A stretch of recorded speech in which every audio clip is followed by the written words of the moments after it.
Auditeurs des Parcours, bonsoir. Nous sommes le mercredi 19 novembre 2025.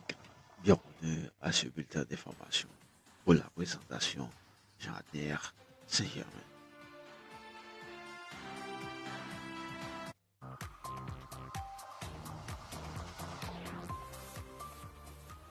Ce mercredi 19 novembre 2025, l'actualité est marquée par la qualification historique d'Haïti pour la Coupe du Monde 2026. La tension politique au Chili après le premier tour de la présidentielle et plusieurs événements internationaux allant de menaces de guérillas en Colombie à une panne mondiale d'Internet. Voici les points essentiels de l'actualité.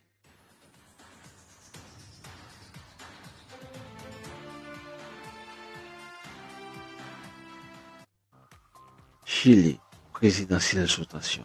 Le premier tour du scrutin du 16 novembre a vu la qualification de Janet Jara, centre-gauche, et José Antonio Casta, extrême droite, pour le second tour, prévu le 14 décembre. Climat politique polarisé. La campagne est dominée par les thèmes de l'insécurité et de l'immigration. Les débats post-électoraux soulignent la montée de l'extrême droite et les incertitudes pour la gauche.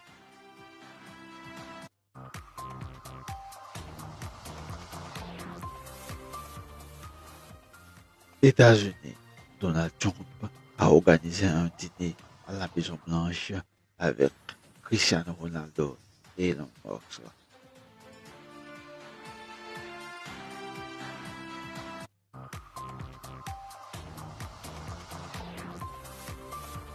Haïti, qualification historique des Grenadiers.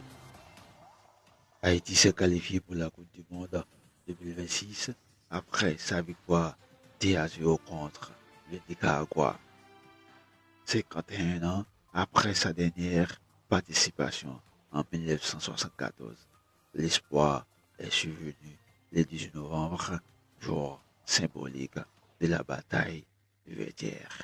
Écoutons donc un reportage à ce sujet. Port-au-Prince, 19 novembre 2025. Dans une ambiance électrique, la sélection haïtienne de football a écrit une page historique. Les Grenadiers ont battu le Nicaragua 2-0 et décrochent le billet pour la Coupe du Monde 2026, une première depuis 1974.